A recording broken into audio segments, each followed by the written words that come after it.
প্রচলিত হানাফি মাযহাবের লোকেরা কেন আসরের সালাত দেরিতে আদায় করেন? এই ব্যাপারে রিয়াদুস সলিহিন কিতাবুল জিহাদ অধ্যায় 419 নম্বর পৃষ্ঠা আব্দুল্লাহ ইবনে মাসউদ রাদিয়াল্লাহু তাআলা আনহু আল্লাহ রাসূল সাল্লাল্লাহু আলাইহি ওয়াসাল্লামের নিকট জিজ্ঞেস করলেন, হে আল্লাহ রসুল, আল্লাহর নিকটে সবচাইতে প্রিয় আমল কোনটি?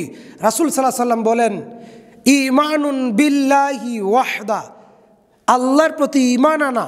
তারপরে কোনটি? রাসূল সাল্লাল্লাহু আলাইহি ওয়াসাল্লাম বলেন, আল্লাহর পথে যুদ্ধ করা, তার পথে জিহাদ করা। তারপরে কোনটি? আল্লাহ রসুল বলেন, আস-সালাতি আলা ওয়াক্তিহা, সময় মতো সালাত আদায় করা। সুবহানাল্লাহ।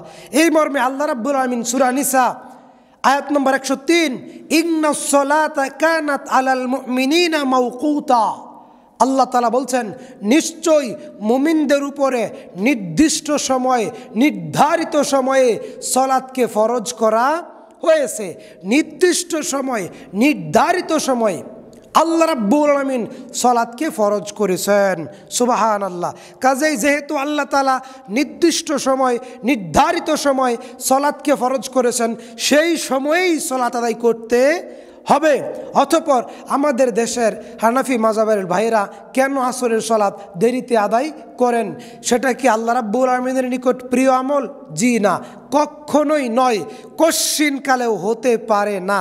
কেননা নবী করিম সাল্লাল্লাহু আলাইহি ওয়াসাল্লামের হাদিস অনুযায়ী আসরের সালাতের ওয়াক্ত নির্ধারণ করা হয় এইভাবে।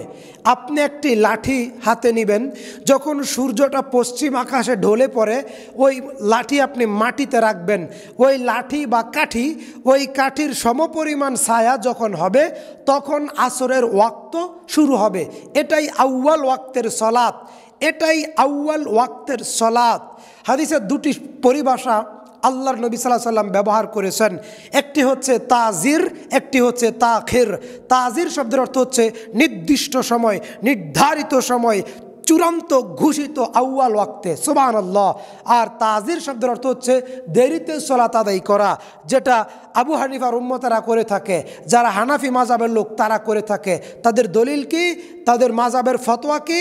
যেই ছায়া স্লিপ, যেই কাঠি, যেই লাঠি আপনি নেবেন, ওই লাঠির 3 লাঠি সমপরিমাণ ছায়া যখন হবে, ওই লাঠির 3 লাঠি পরিমাণ ছায়া যখন হবে তখনই তাদের আসরের ওয়াক্ত শুরু হয়, যেটা রাসূল সাল্লাল্লাহু আলাইহি ওয়াসাল্লামের নির্ধারিত ওয়াক্তের প্রায় ঘণ্টাখানেক পরে।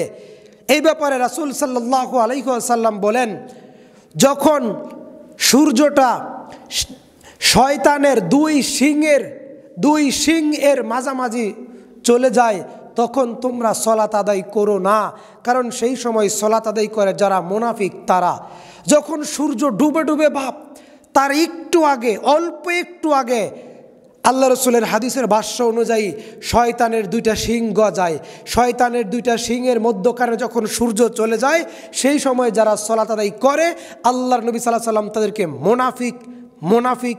মুনাফিক বলেছেন। আল্লাহর নবী তাদের মুনাফিক বলেছেন। কাজেই দেরিতে সালাত আদায় করা মুনাফিকদের লক্ষণ।